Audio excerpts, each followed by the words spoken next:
ngayon mga kalos, welcome dito sa ano ni Buraot King na nagsasabing Buraot mas inyong paningin.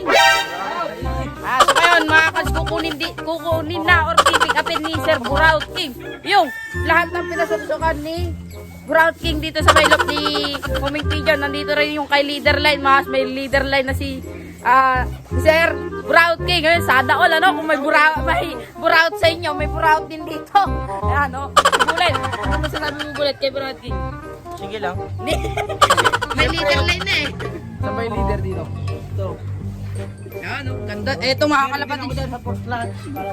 Ayan, dyan nagpasuksok si Sir Buraot King mga kalapas sa anak ni leader mga kas. Napakaganda. Magagamit ni Sir yun sa summer. Gagamitin mo Sir? Itong summer na to. O yun, so yun.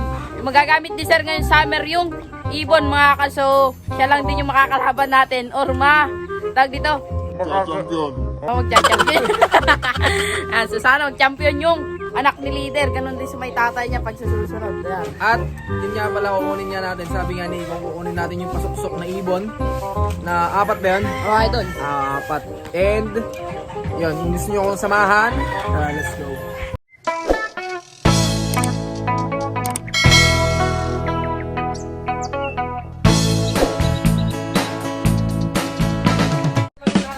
So ayun nga, mga kalapatids, sakit na. Andun ba sa taas? Doon, nakakyatin na natin yung ibon. At ilalagay na natin dito sa ating training box na ayan, buburaotin na yan. Hindi pa naisoli yung isang Pangalawang training box din ah. So, doon na kami. Pakyat na kami. So yan, sa akyat na tayo no. Yan. Hirap umakyat dito. Yun, so nakarating na tayo. Yun, kukunin na ni Igong. Hanapin mo Igong. Ito mga kalapatids.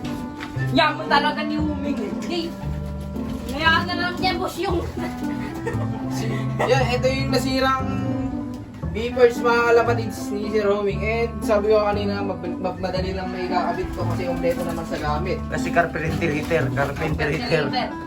Ate, natampot ko aja yung ni Buraot King eh. Ito yun. So, yun nga mga kalapatids. Ito yung unang pasuksok natin kay Sir HOMING mga kalapatids. At isa ni aja yung leader. Loft check. And, siyempre, check muna natin yung ibon yan.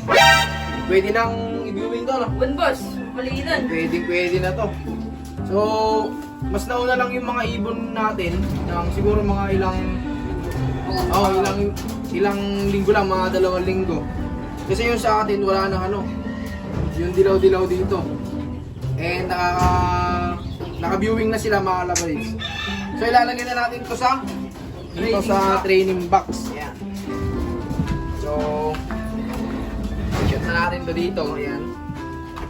At ito naman yung susunod. Kay leader ata yan. Ito yung line ni leader. Yun. Meron tayong line ni leader na makalabas. Leader line. So, blue bar. Ayan.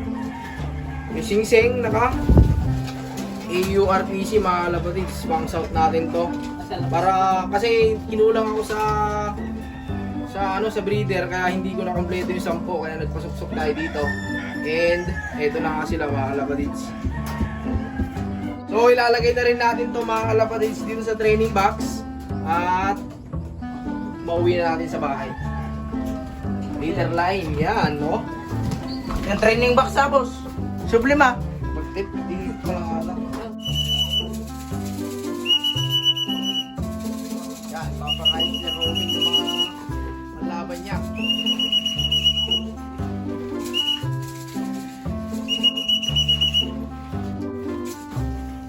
Anong sikreto mo, sir? Ha? Anong sikreto mo sa mga Tutok lang, saka dapat sa pag-aalaga ng kalapati, dapat pogi rin yung nag-aalaga ng kalapati. Pogi ka? Paano yun? Ito hindi na sikreto yun, sinabi mo na. Hindi, ano naman yun, kumbaga slide lang pero may technique mo talaga na pag-aalaga ng kalapati. Lani, pag ganun. Pero pag-aalaga naman, dapat on time lagi kung anong oras ka nagpapatuka. Kung alas 5 dapat, hindi yung alas 6, minsan alas 8, papailahin mo sa gabi. So mababago yung mindset ng kalapati, dapat kung ano yung sinimula mo habang bata sila, Tapos dapat may ginagamit ka na pang-consign para alam nila na kakain na. Kumbaga, kung paano mo sila tawagin. Oo, tulad dito, natawag natin sila ng pito, ganito yung bagtero. Yan.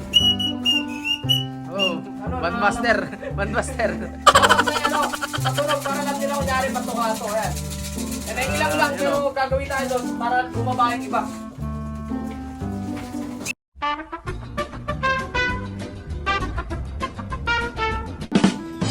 So yun nga mga kalapatids, nakuha na natin yung ibon. And syempre, konting explanation lang sa mga binigay sa atin. At tatanungin natin kung anong linyada yung mga yun para aware tayo sa mga ibon mga kalapatids. Ayan. Tama-tama yung mga kalapas, dapat meron tayong record ng mga ibon natin para hindi tayo magkagulo-gulo mga kalapas. Dapat may recording talaga tayo. Sa akin kasi, true phone ko na nire-record. Kasi yun naman lagi hawak natin sa cellphone. Kasi kapag ka notebook minsan is hindi ko maano sa kasi kukunin mo pa, unlike sa cellphone na madaling i-record yung mga number tapos yung mga lahi ng mga ibon. Lalo na pag sobrang dami ng kalapati nyo, syempre malilito na kayo. Lalo pag yung mga flyers siguro mga 80, di nyo na alam kung yung nag-champion ninyo is kung anong lahi. Kasi nagkagulo-gulo kasi pare-pares yung kulay niyan. Pag hindi mo ni-record number niyan, magugulo ka talaga mga kalapatisda.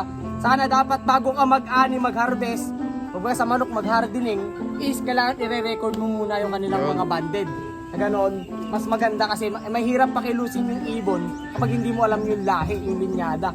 So yung apat na binigay natin kay Boss Buraot, unahin na natin syempre leader line. Sa ganon, baka mas magiging maganda yung performance niya, yung paglalani doon sa loft niya kaysa dito sa atin. So yung mga ganon namang pagkakataon, minsan hiyang doon, dito hindi. Pero hiyang naman dito, baka mas lalong hiyang sa kanya. Yes, so yun naman. yung unang-una. So inbreed dyan na Arden yung lahi nun. Alam niyo naman, kilala niyo naman yung leader line natin. And pangalawa mga kalabas, marami pala tayo na-produce na leader line kasi pinapaposter ko yung itlog nila leader. Sa ganun, masubukan natin itong summer. Yung pangalawang pinasuksok ni Boss is yung ating mga nugnog line. So yung magulang ni Nugnog, kaya lang sa mother side, kapatid ng Nugnog yun sa mother side. Kumbaga, kapatid niya sa mother side. Half sister, half brother niya mga kalapatids, Step sister. So yun yung lahi niya, stitch naman lahi ni Nugnog. And yung pangatlo is dun sa ating Vandenbroek na galing na by Pigeon, shoutout po sa inyo.